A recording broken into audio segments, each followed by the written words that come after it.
Le paysage politique espagnol a été transformé par l'émergence de deux nouveaux partis. Et bien que le Parti populaire de Mariano Rajoy semble toujours en position de force pour l'élection d'aujourd'hui, si les sondages d'opinion ne se trompent pas, il se pourrait qu'il ait à partager le pouvoir.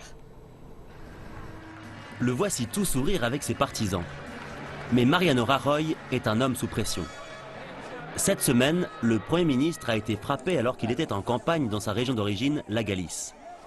Cet incident révèle le niveau d'insatisfaction d'une partie de la population vis-à-vis de son action comme Premier ministre.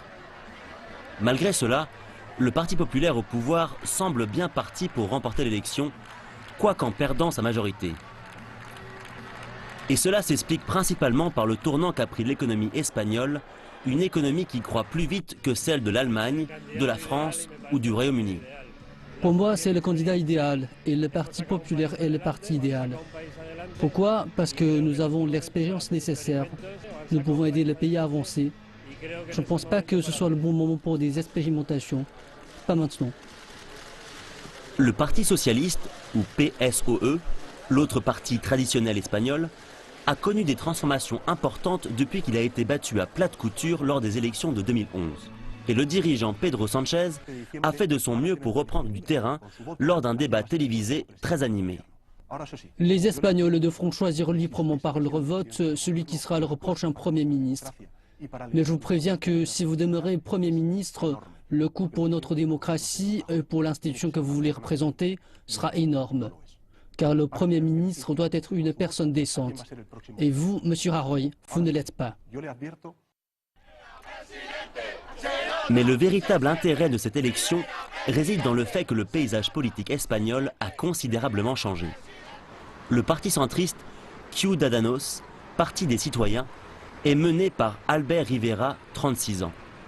Les sondages d'opinion font de M. Rivera le choix privilégié pour devenir Premier ministre. Les partis centristes subissent également une pression de plus en plus forte de la gauche. Le parti Podemos s'est développé sur le mouvement anti-austérité. Mais leur défi actuel est de convaincre un plus large public et pas seulement leurs soutiens les plus solides. Avec à sa tête le charismatique Pablo Iglesias, le parti Podemos a été créé il y a seulement 2 ans. Le parti a déjà plus de 100 sièges dans les parlements régionaux. Et le parti promet de trouver une réponse au taux de chômage de 20% qui paralyse la société espagnole. Quoi qu'il advienne aujourd'hui, plusieurs commentateurs politiques en Espagne considèrent que le changement de paysage politique marque un tournant dans l'histoire de la démocratie espagnole. Avec un nouveau débat et de nouveaux partis, les politiciens et leurs politiques n'ont plus d'autre choix que de répondre à nouveau aux demandes de la population. Je ne pense pas qu'il faille craindre quoi que ce soit.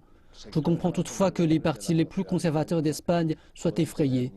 Mais je pense que c'est une façon de tester les institutions espagnoles, de voir si elles peuvent supporter un système politique plus fragmenté. De nombreux Espagnols ne savent pas encore pour qui voter. Mais si les estimations de vote sont correctes, M. Rajoy pourrait encore sortir son épingle du jeu.